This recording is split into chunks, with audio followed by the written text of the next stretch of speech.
Saudação fraternal a todos e que a paz do nosso Mestre Jesus seja convosco.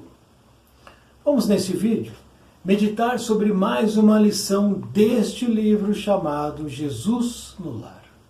Aqui nós temos as lições ensinadas por Jesus nas reuniões que aconteceram na casa de Simão Pedro, no que ficou conhecido como culto cristão no lar. Sendo assim, Jesus inaugura essa prática, que é a prática do Evangelho no lar. E o espírito Neo Lúcio busca nos arquivos espirituais da nossa história como humanidade as palavras de Jesus, os ensinamentos de Jesus, porque tudo fica registrado. E Neo Lúcio, através da mediunidade abençoada de Francisco Cândido Xavier, nos apresenta aqui, nestas páginas, nestes capítulos, o teor, a essência dessas reuniões. Temos aqui os ensinamentos vindo direto de Jesus, da fonte mais pura e mais fiel que nós poderíamos encontrar. O que aqui é apresentado é aquilo que Jesus disse a uma pequena plateia.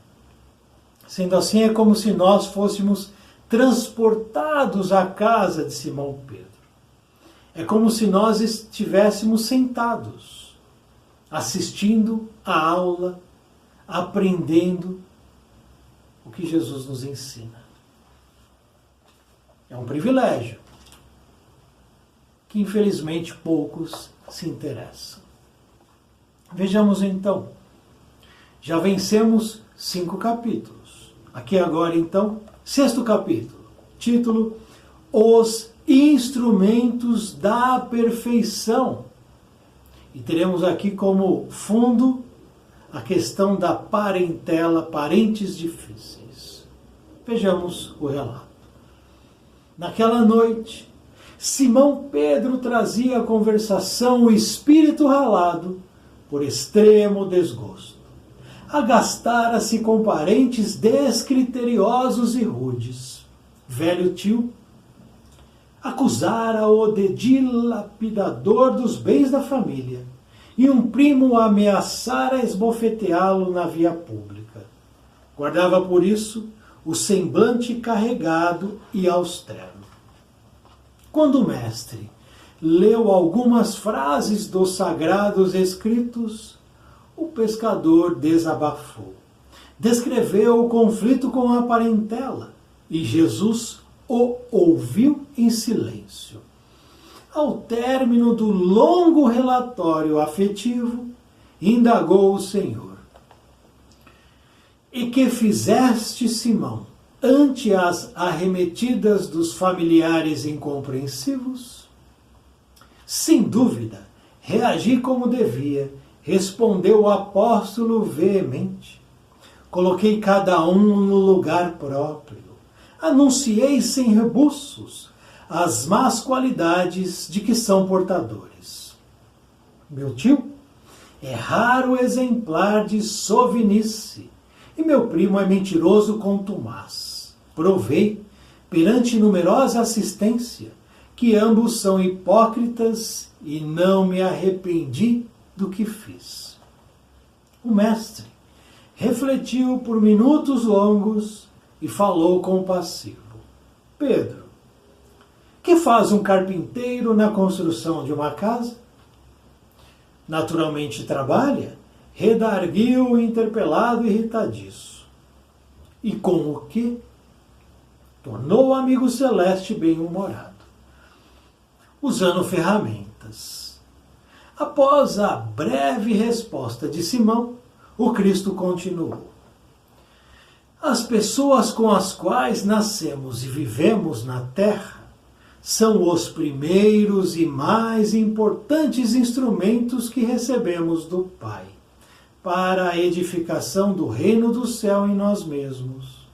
Quando falhamos no aproveitamento deles, que constituem elementos de nossa melhoria, é quase impossível triunfar com recursos alheios, porque o Pai nos concede os problemas da vida de acordo com a nossa capacidade de lhes dar solução.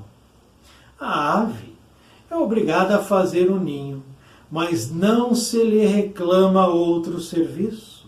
A ovelha dará lã ao pastor. No entanto, ninguém lhe exige o agasalho pronto. Ao homem foram concedidas outras tarefas, quais sejam as do amor e da humildade, na ação inteligente e constante para o bem comum, a fim de que a paz e a felicidade não sejam mitos na terra.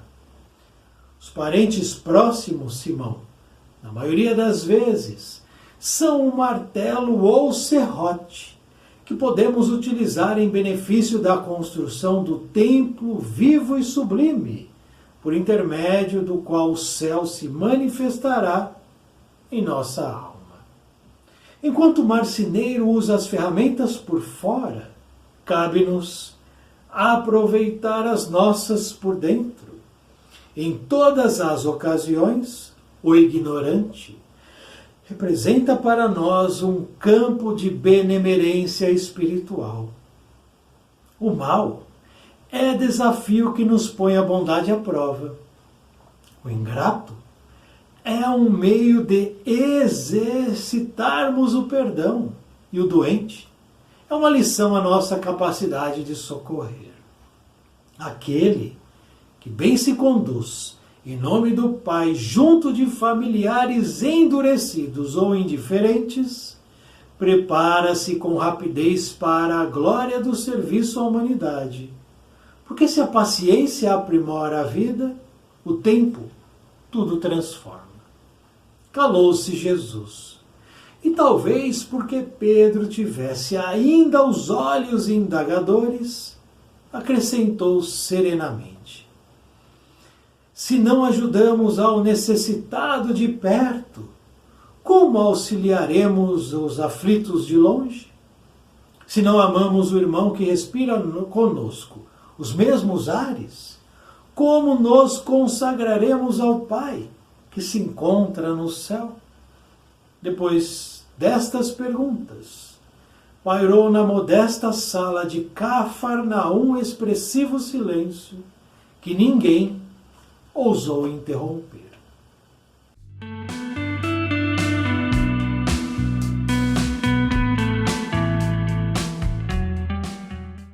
Agora, portanto, eu lhe faço uma pergunta. E a partir desta pergunta, daremos início às nossas meditações deste capítulo. Uma pergunta só.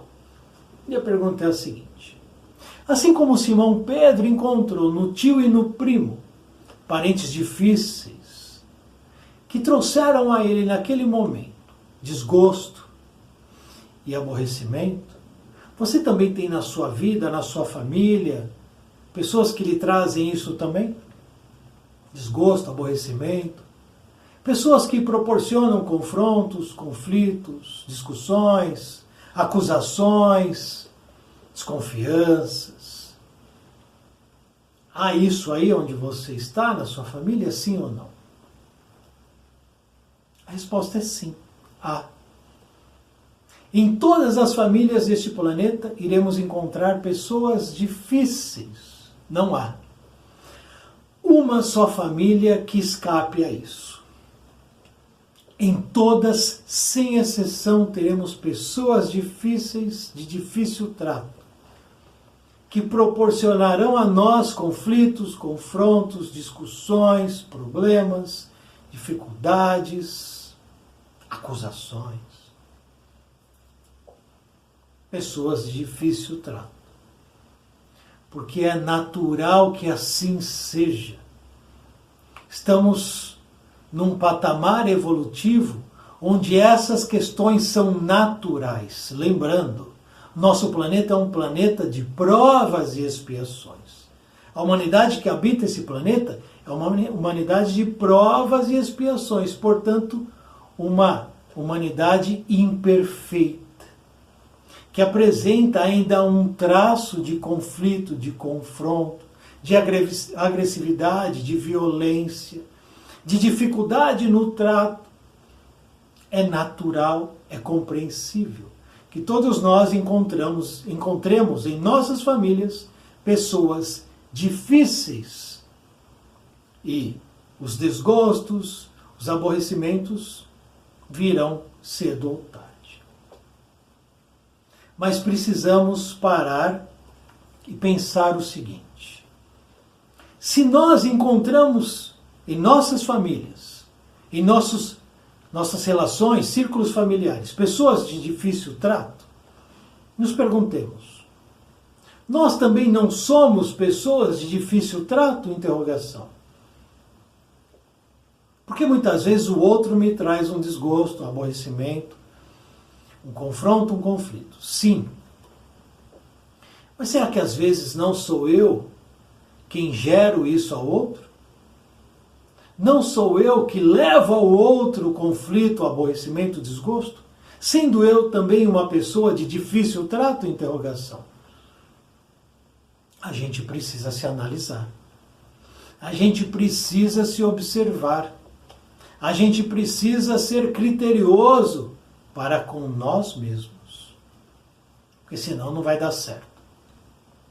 Senão todo mundo é ruim e não presta, e só eu sou bonzinho, só eu presto. E não é verdade. Porque se nós estamos neste planeta, é porque o nosso nível evolutivo condiz com este planeta, com essa humanidade. E às vezes as pessoas se perguntam: por que eu estou nessa família? O que eu fiz de errado para estar convivendo com essa pessoa? Mas precisamos nos analisar. Como é que tem sido o nosso comportamento? Será que nós estamos num nível tão alto em que Deus errou e nos colocou ao lado de uma pessoa inferior, sendo eu superior? E eu não merecia estar com ela, merecia coisa melhor? Será que é isso mesmo? É claro que não é. Estamos no lugar certo, com as pessoas certas, vivenciando relações que precisam ser analisadas, pensadas, refletidas e meditadas, para que a gente não fique terceirizando as coisas e colocando na conta dos outros situações muitas vezes que a gente mesmo produziu e criou. Sou eu uma pessoa de bom trato? Os que estão comigo vivem bem a partir das minhas ações, meu comportamento? Minhas ações geram ao outro boas possibilidades? E as relações são tranquilas, harmônicas, equilibradas? E não há conflitos que partem de mim? Eu não sou aquele incendiário que põe fogo, ou eu sou o incendiário de difícil trato, que leva ao outro o desequilíbrio, a desarmonia, a perturbação, o desgosto, o aborrecimento. Agora, fazendo essa análise, a gente começa a se conhecer. Homem, conhece-te a ti mesmo. Das lições mais sérias que a gente precisa buscar, praticar. A gente precisa se conhecer. E por quê? Por que que nós estamos onde nós estamos? Por quê? Por que eu sou como eu sou? Por que que eu estou onde eu estou? Por que que eu vivo na família na qual eu estou inserido? Por que tudo isso? A resposta é mais simples ainda. Porque a gente ainda tem o traço do egoísmo e da teimosia muito latente em nossos comportamentos. Eu repito, somos egoístas e teimosos. E enquanto perdurarmos e enquanto insistirmos nisso, continuaremos nessas situações desarmônicas e desequilibradas. Somos egoístas e somos teimosos. Você quer ver? Você quer ver? Essa lição, as palavras de Jesus foram ditas no ano talvez 31, 32, 30, mais ou menos por aí. Nós estamos agora em 2024. Passaram-se quase 2000 anos. Quase 2000 anos. 1990 anos, mais ou menos. Por aí. Que se passaram desta lição. Quem de nós conheceu essa lição? E quem de nós pratica o que Jesus aqui solicita? Quem de nós? Porque se eu não praticar o que aqui está escrito, não mudarei a minha relação com os outros. Vejamos o exemplo de Simão Pedro. Porque Simão Pedro representa a humanidade. Ponto. Nessa história, nesse relato, nesse momento.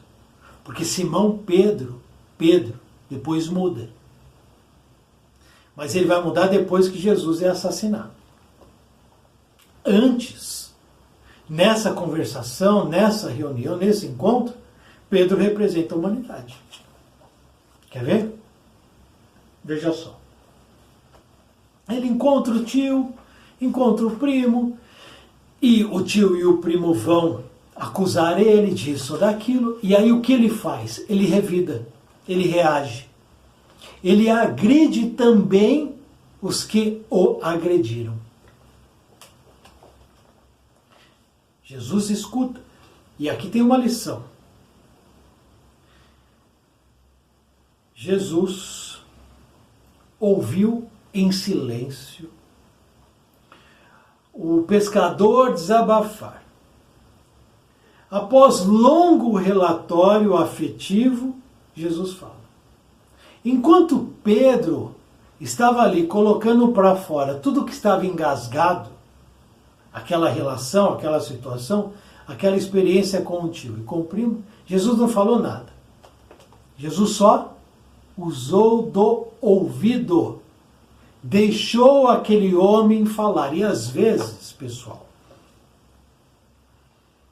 muitas vezes, na verdade, basta ouvir. Não precisa falar.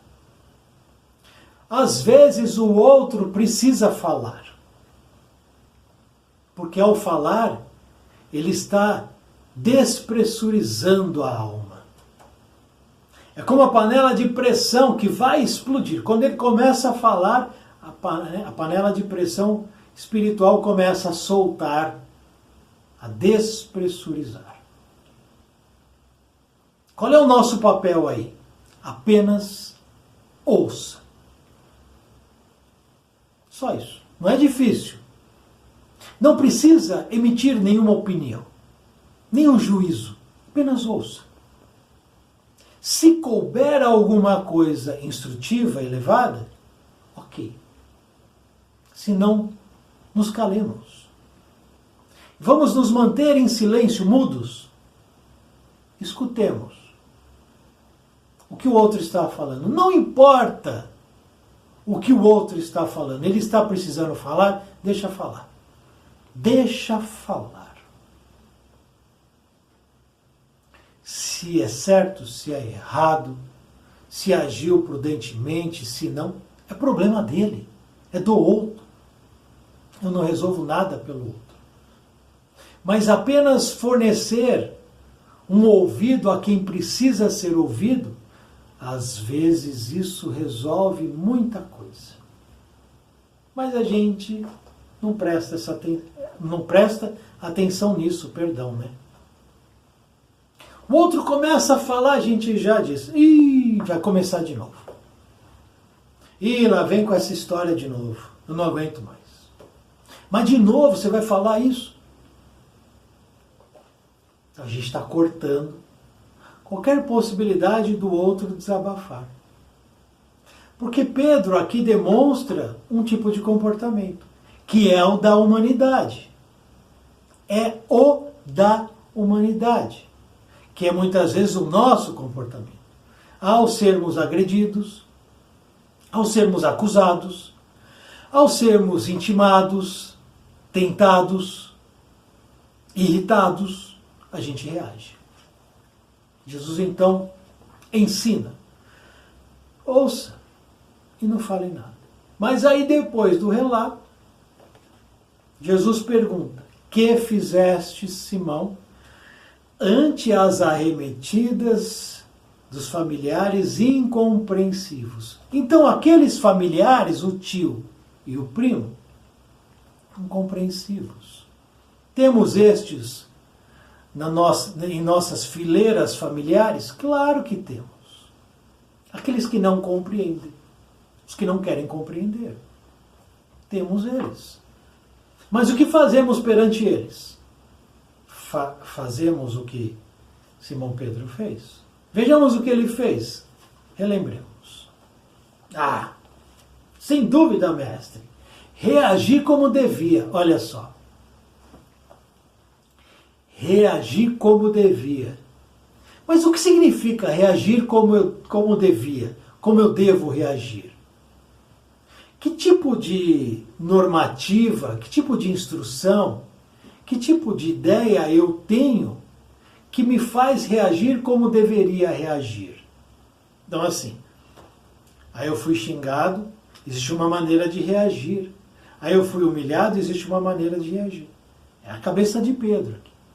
Veja que interessante. Porque ele não conhecia ainda, ele não tinha ainda aderido às diretrizes de Jesus. Então ele trazia as questões do mundo, que dizia para ele uma maneira de se comportar, de reagir. É o que a gente vê hoje. Grupos que vão estabelecer maneiras de reagir. E a gente vai encontrar muitas maneiras de reagir. Se você pega um grupo X, ele vai dizer, faça isso. Você pega um grupo outro, diferente desse X, vai dizer outra coisa. Mas, dentre todos esses grupos, qual é a melhor normativa? Qual é a melhor diretriz a ser seguida? Olha para mim aqui, essa aqui. A de Jesus. Quando eu sigo a diretriz de Jesus, ou as diretrizes, que seja, de Jesus no plural, eu não erro. Então Jesus diz como deverias reagir. Como nós devemos reagir. Por isso que somos teimosos. A lição tem mais de 1900 anos e a gente não faz o que Jesus nos pede para fazer. Somos teimosos. Egoístas. Queremos seguir o que a gente acha certo. E quase sempre o que a gente acha certo não está tão certo assim. Então, o que você fez, Pedro? Homem do mundo. Você, ou você homem, ou você mulher, homem do mundo, mulher do mundo, o que você faria? Aí Pedro diz. Reagir como devia. Imagina. Eles vão dizer isso de mim? Jamais vou deixar que digam isso de mim. Coloquei cada um no lugar próprio. Olha só. Ele colocou cada um no lugar próprio. Veja que valentia, né? Que valentia. Cada um no seu lugar. Vou colocar você no seu lugar, olha só. Anunciei as más qualidades que são portadores. Você está falando mal de mim? Você vai escutar agora. Porque você é isso, porque você é aquilo, porque você fez isso, porque você deixou de fazer aquilo. Provei perante numerosa assistência que ambos são hipócritas e não me arrependi do que disse, do que fiz. Meu tio é raro exemplar de sovinice, meu primo é mentiroso contumaz. Então, muitas vezes, a gente olha o comportamento do outro e detecta um defeito de comportamento. Por exemplo, ele diz aqui, meu primo era mentiroso contumaz. Então eu olho o outro e vejo, o outro é mentiroso. Naturalmente, quando eu digo isso do outro, eu também estou me olhando. Aí eu penso, eu não sou como ele mentiroso. Eu já me coloco com o peito, né? Aquele peito inflado, já estou acima, sou muito melhor que ele. Não sou mentiroso. Aí o outro diz, ele é sovino. Aí eu não sou sovino. Então a gente vai colocando, ou observando os defeitos, as irregularidades dos comportamentos alheios, e quando a gente não detecta aquilo do outro em nós, a gente fica todo orgulhoso, né? Fica grandão. Eu não sou isso. Eu não faço isso. É assim que a gente faz. E a gente vai se colocando em patamares falsos. Será que eu não minto? Será que eu não sou sovina? Porque a lei, olha que interessante, a lei com L maiúsculo, ela observa tudo, ela observa um piscar de olho.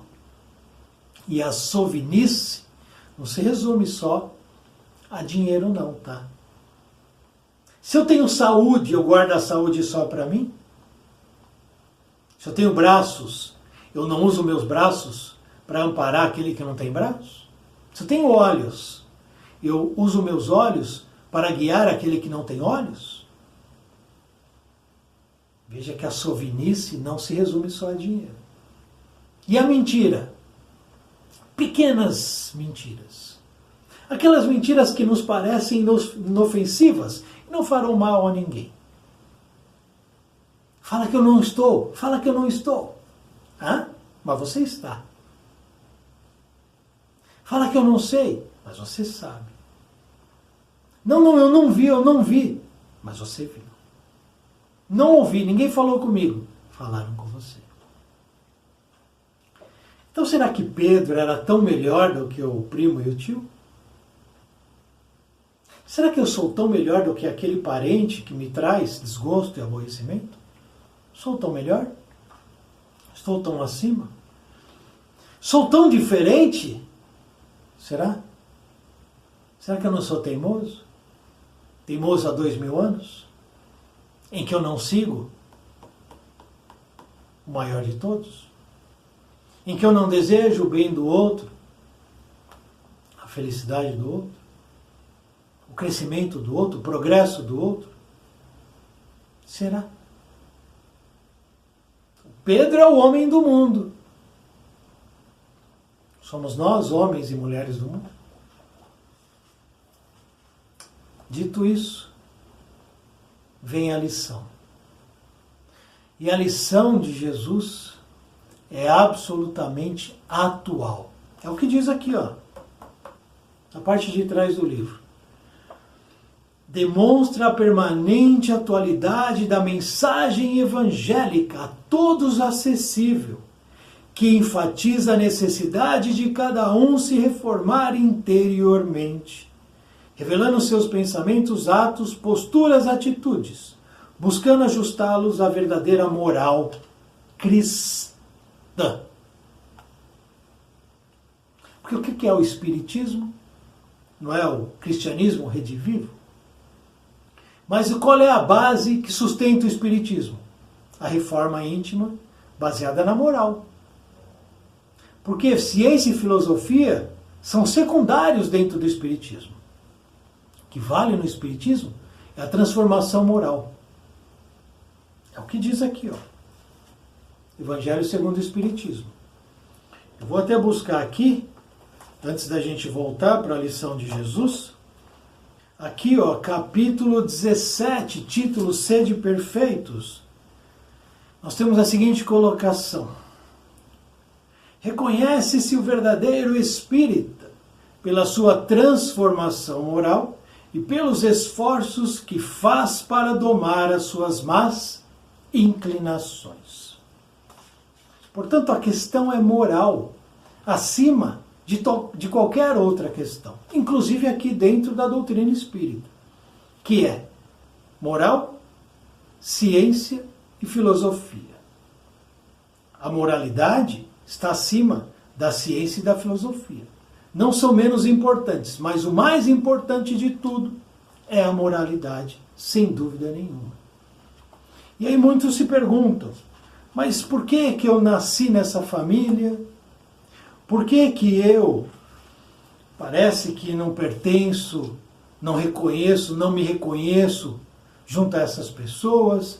Me sinto um peixe fora d'água? Por que tanta confusão? Por que tanta briga, discussão, desencontro? Por que tanta dificuldade dentro das famílias? Jesus vai dar ali a lição, vai dar o caminho, o rumo, o que devemos fazer.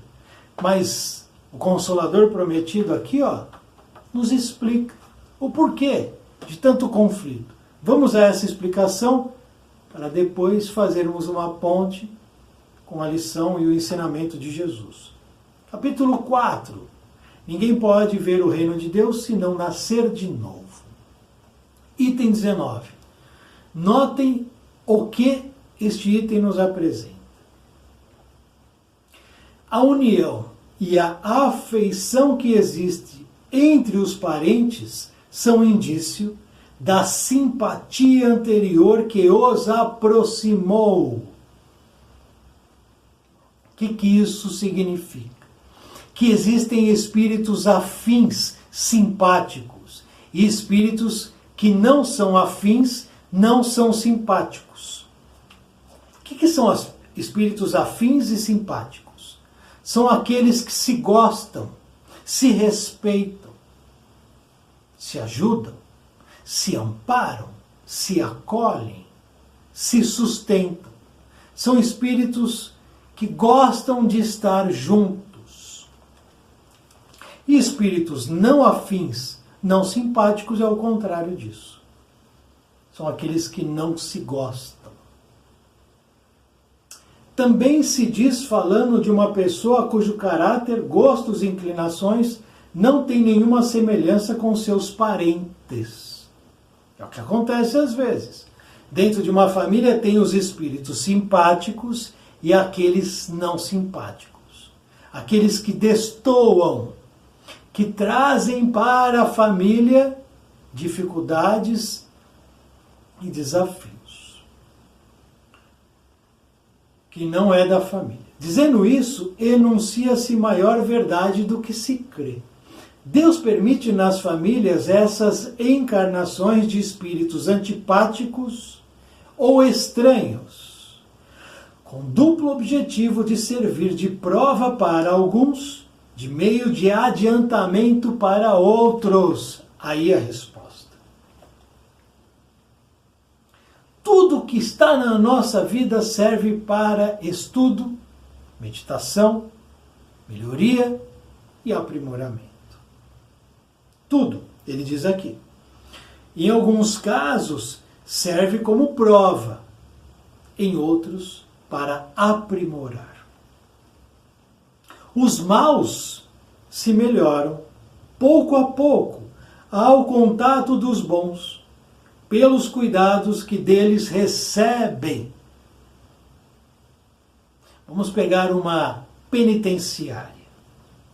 Como é que um preso, um detento, um encarcerado em um presídio qualquer vai se melhorar? Se ao redor dele todos são iguais ou piores do que ele. Não tem jeito. Não tem jeito, não vai melhorar. Se você mistura a bondade com a maldade vai observar na bondade uma maneira diferente de ser. E aí acontece a metamorfose e a mudança. Por isso que Deus permite que o mal exista junto à bondade, para que a bondade seja exemplo e vá mudando a maldade. Os maus se melhorem pouco a pouco ao contato dos bons e pelos cuidados que deles recebem. Seu caráter se abranda, seus costumes se depuram, suas antipatias se apagam. É assim que se estabelece a fusão entre as diferentes categorias de espíritos, como ocorre na Terra, entre as raças, entre os povos. Ficou claro porque as famílias encontram diferenças entre os seus integrantes, seus familiares mesmo? Porque está tudo misturado. Eu vou muitas vezes reencarnar com o adversário do passado. E outras vezes eu vou reencarnar com uma pessoa que é simpática ao meu espírito. Eu vou então alternando esses momentos. Para o quê? Está escrito aqui. Para abrandar o caráter, para depurar o costume, para melhorarmos. Agora, de novo, se eu estou sempre colocado com os maus, como é que eu vou aprender com o bom? Vamos voltar no caso de Pedro. Pedro então recebe um ataque. Aí ataca o tio e o primo. O tio e o primo atacam Pedro. Pedro volta e ataca de novo. Eles ficam nessa dinâmica, nesse movimento, e ninguém vai se melhorar. Aí vem Jesus e diz o seguinte: Pedro, Pedro, Pedro. As pessoas com as quais nascemos e vivemos são os primeiros, os quais são os mais importantes instrumentos que recebemos do Pai. O que está aí do teu lado aí agora, você recebeu como instrumento do Pai. A gente tem esse olhar? Não temos. Então vamos mudar nosso olhar. Para a edificação do céu, do reino do céu em nós. Tem essa de edificar o reino do céu no outro. É dentro de mim. São instrumentos. Quando falhamos no aproveitamento desses instrumentos, dos nossos parentes, daqueles que são colocados, pensados nas nossas situações, nas nossas necessidades, que constituem elementos de melhoria, é quase impossível triunfar com recursos alheios. Não adianta mudar de família. Não vai dar certo. Não adianta fugir da família.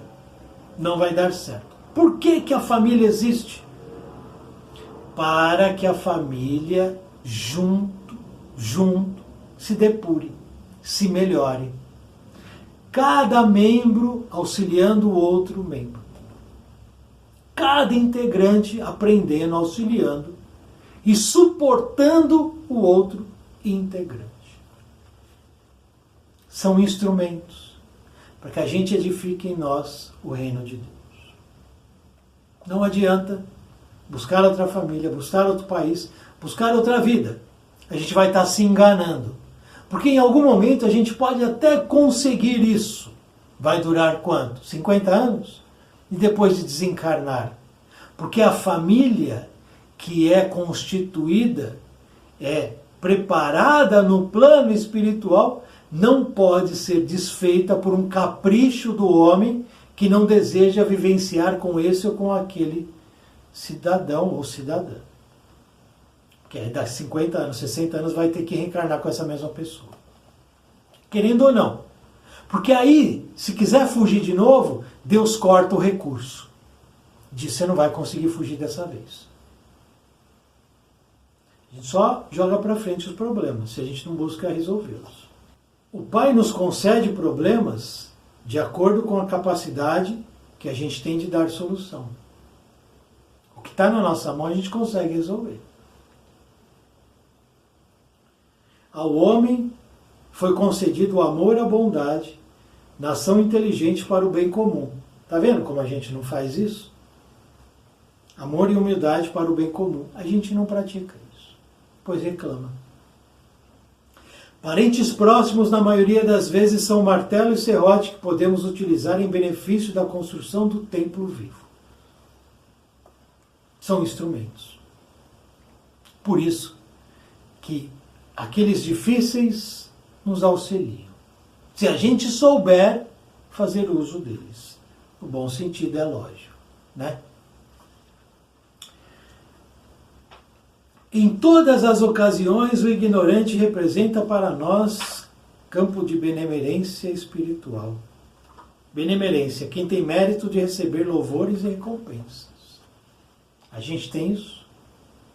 O mal é desafio que nos põe a bondade em prova. A gente reclama do mal. Por que isso acontece comigo?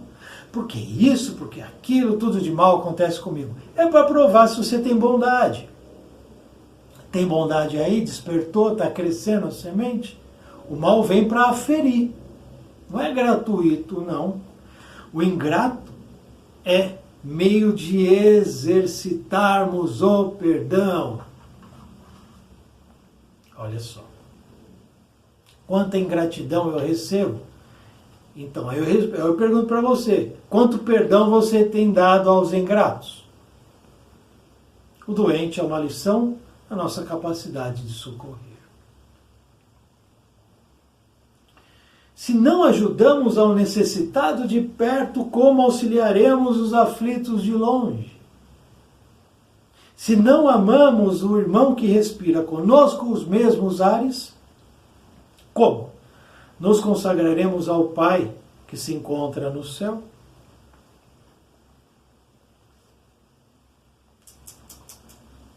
Vejamos como nós estamos muito atrasados. Aquele que bem se conduz em nome do Pai, junto de familiares endurecidos ou indiferentes, prepara-se, atenção, com rapidez para a glória do serviço à humanidade, porque se a paciência aprimora a vida, o tempo tudo transforma. Impressionante essa lição. O que dizer então? Não temos como alegar mais que não sabemos como devemos nos comportar.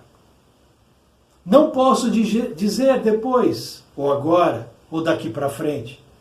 Eu não sabia como agir. Agora você sabe. Então reflete aí como você tem agido. Perante os que estão aí, bem pertinho de você. Não fuja à prova, não. Não fuja. Porque se tu souberes agir na prova decentemente, corretamente, de maneira elevada, amorosa, tudo vai mudar para você. E eu separei aqui uma última palavra de Jesus para a gente fechar esse vídeo. Jesus diz o seguinte: tendes aprendido o que foi dito olho por olho, dente por dente? Eu vos digo, para não resistirdes ao mal que se vos queiram fazer. Mas, se alguém vos bate a face direita, apresentar-lhe também a esquerda. Se alguém quer demandar convosco para tomar vossa túnica, abandonai-lhe também vossa capa. E, se alguém quer vos constranger a fazer 1000 passos com ele, fazei ainda 2000. Dai àquele que vos pede, não repilais aquele que quer vos tomar emprestado. Mateus capítulo 5, 38 a 42. Por que eu trouxe isso? Pensemos sempre o seguinte: se alguém vem demandar com a gente, não nos coloquemos em situação de confronto, nem de guerra, de batalha, e nem de afronta. Se alguém deseja que a gente caminhe 1000 passos, que seja. Vamos dar 2000 passos. Se alguém na tua vida diz para você isso, aquilo, etc. e tal, cala-te. Trabalha, confia, perdoa. Levanta a tua cabeça e mira esse, que é maior do que todos nós, que nos acompanha, nos protege, nos instrui, e nos convida a deixarmos de sermos teimosos, e egoístas. Já passou da hora.